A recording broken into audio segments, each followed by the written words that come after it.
Good morning. আজ 20 November 2023। আমরা আছি মূর্তিতে। আজকে আমরা জঙ্গল সাফারি করব। আপনারা কিভাবে বুকিং করবেন, খরচা কত হবে, সব ইনফরমেশন পেয়ে যাবেন। সম্পূর্ণ ভিডিওটি দেখতে থাকুন। মূর্তি ট্যুরিজম প্রপার্টির মেন গেট থেকে এই রাস্তাটা ধরে চললে 1 মিনিটের মধ্যেই পৌঁছে যাবেন মূর্তি নদীতে।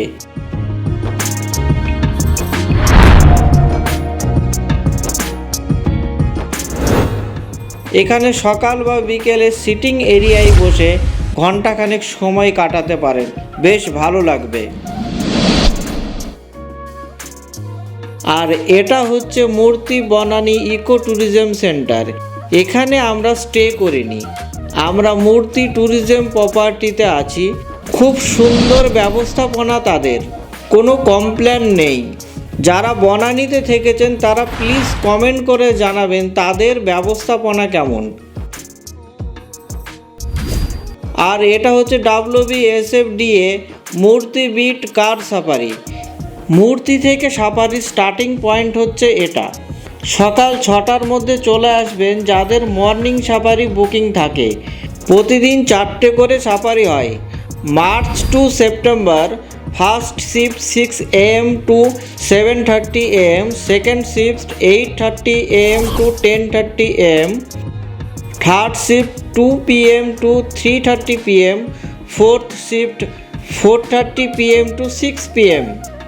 আর October to February first shift 6:30 AM to 8 AM, second shift 9 AM to 10:30 AM, third shift 1 PM to 2:30 PM, fourth shift 3:30 PM to 5 PM।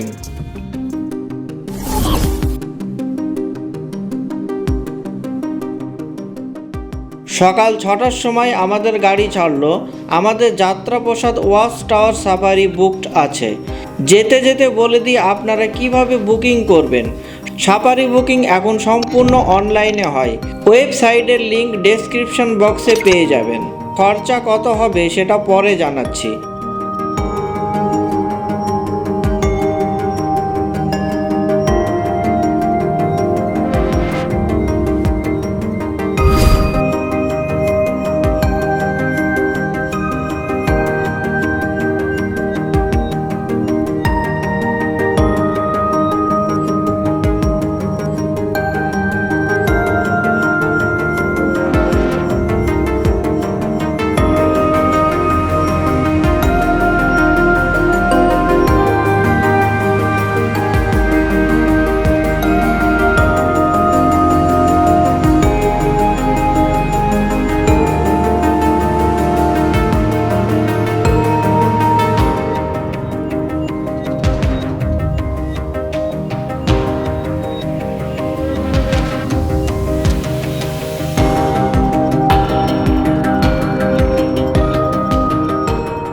মূর্তি থেকে গরুমারা অভয়ারণ্য পর্যন্ত যে সাফারি জিপে করে গিয়েছিলাম সেটা চিরস্মরণীয় হয়ে থাকবে।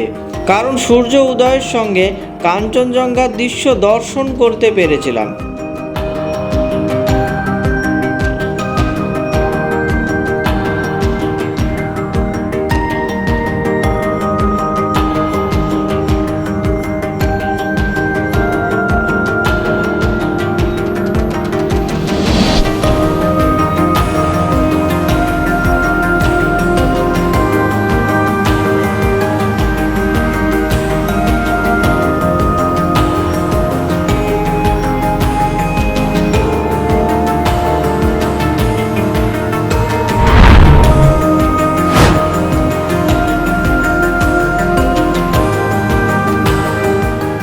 ঠিক 6:30টার সময় আমরা গরুমারা অভয়ারণ্যে পৌঁছই।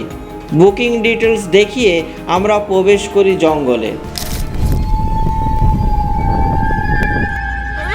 জঙ্গলে পশু পাখি দেখা ভাগ্যের ব্যাপার।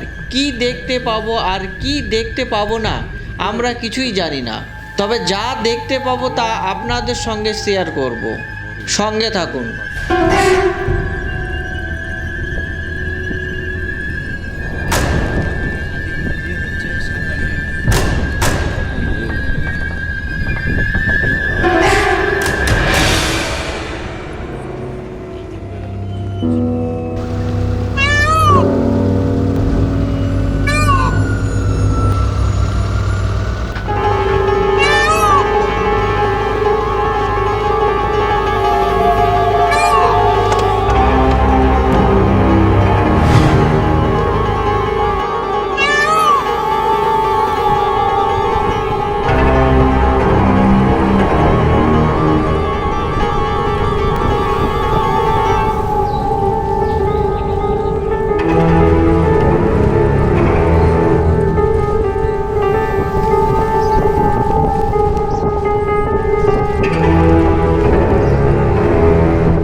কিছুক্ষণ পর আমরা যাত্রাপ্রসাদ ওয়াচ টাওয়ারে পৌঁছাই।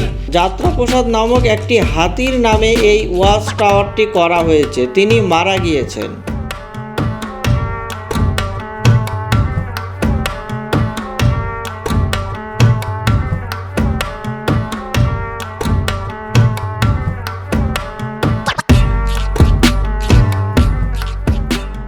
এটা আপনাদের যাত্রাপ্রসাদ ওয়াচ টাওয়ার, আর সামনে সলপিট রয়েছে।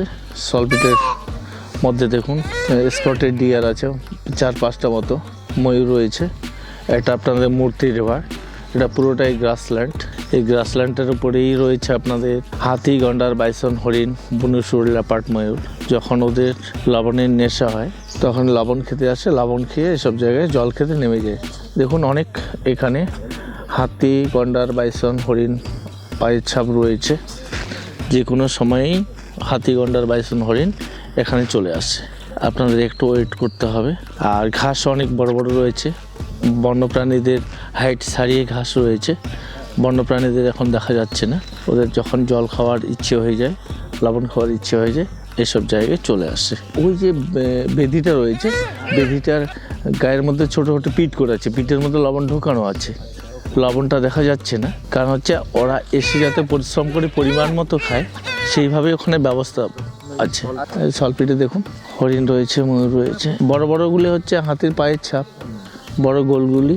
তার থেকে ছোটোগুলি হচ্ছে গন্ডার, তার থেকে ছোটোগুলি হচ্ছে বাইসন, হরিণ। আর পিছনে যে পাহাড়টা দেখা যাচ্ছে ওটা পুরোটাই ভুটান পাহাড়। সারাদিনে ঘাস পাতা খাওয়ার পরে ওদের বিকালবেলাটা জলের তেষ্টা বেশি পায়, তখনই ওরা লবণ। হ্যাঁ, অনেক ঘাস পাতা খাওয়ার পরে ওদের জীবের মধ্যে ময়লা বসে যায়, সেই ময়লাটাকে দূর করার জন্য লবণ চাটতে আসে। Good morning. সকালবেলায় আমরা গরুমারা ন্যাশনাল পার্কের সাফারি শুরু করেছিলাম। আস্তে আস্তে বেশ কয়েকটা ডিয়ার দেখলাম, তার সঙ্গে ময়ূর দেখলাম, হাতি দেখলাম। দেখার পর আমরা এখন হচ্ছে দাঁড়িয়ে আছি যাত্রাপ্রসাদ ওয়াচ টাওয়ারের উপর। কেননা হচ্ছে এখানে হচ্ছে এই যে মূর্তি নদীটা বয়ে গেছে, এই নদীতেই হচ্ছে এখানকার যা বন্য প্রাণী তারা হচ্ছে এখানে জল খেতে আসে। সেই জল খেতে আসার সময় এই জায়গাটা হলো ভালো ভিউ পয়েন্ট, এখান থেকে সেগুলো আমরা দেখতে পারবো সকালবেলায়, সেই জন্য আমরা এখানে আছি।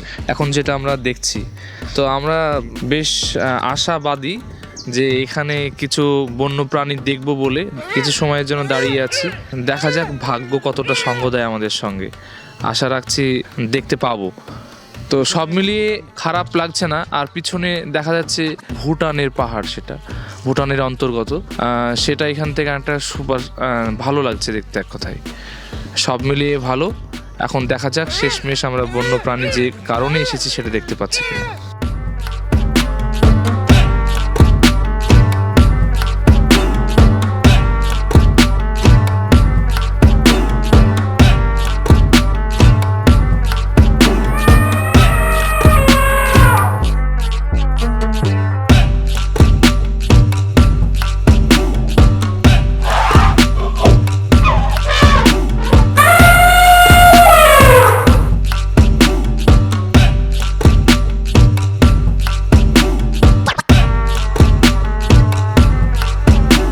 এখানে আমরা কয়েকটা হরিণ, ময়ূর ছাড়া আর কিছুই দেখতে পেলাম না। আমাদের next point rhino view point, ওখান থেকে নাকি রাইনো দেখা যায়, দেখি আমরা দেখতে পাই কি না।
এখানেও আমরা কিছু দেখতে পেলাম না।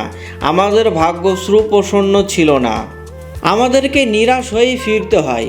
কিন্তু কিছু দেখতে না পেলেও যে জঙ্গলের মধ্যে যে জিপ সাফারি সেটা কিন্তু অনবদ্য ছিল। এবার আসি জঙ্গল সাফারি করতে মোট কত টাকা খরচ হবে। আমরা 4 জন ছিলাম, সেই 4 জনের হিসেব নিকেশ আপনাদের সামনে তুলে ধরছি। আমরা 4 জন ছিলাম, 4 জনের যাত্রাপ্রসাদ ওয়াচ টাওয়ারের মোট খরচ হয়েছিল zip safari 1250, guide 350, DSLR camera 200 টাকা, জিএফএমসি 10 টাকা করে 4 জনের 40 টাকা, টোটাল 1840 টাকা। সাফারি বুক করার আগে প্রথমে আপনাকে অনলাইনে একটা পেমেন্ট করতে হবে। আমরা যখন প্রথম অনলাইনে বুক করেছিলাম তখন আমাদের 4 জনের মোট খরচা হয়েছিল 1147 টাকা। এটা শুধু বুকিং খরচা, বাকি জিপ ফেয়ার, গাইড ফেয়ার এগুলো আপনাকে বুকিং কাউন্টারে গিয়ে পে করতে হবে, এগুলো অনলাইনে হয় না। মনে রাখবেন, সাফারি বুকিংয়ের পর যদি ক্যান্সেল করেন কোনো রিফান্ড পাওয়া যায় না। আমাদের 4 জনের টোটাল খরচা হয়েছিল 2987 টাকা, পার হেড 746 টাকা করে। 4 জন হলে খরচাটা একটু কম হয়। এরই সঙ্গে শেষ হলো আমাদের জঙ্গল সাফারি। এখন আমরা আছি লাভাতে। নেক্সট ভিডিওতে আপনারা দেখবেন লাভা মনেস্ট্রি। যদি ভিডিওটি ভালো লেগে থাকে তাহলে লাইক করবেন, শেয়ার করবেন আর অবশ্যই চ্যানেলটিকে সাবস্ক্রাইব করে যাবেন।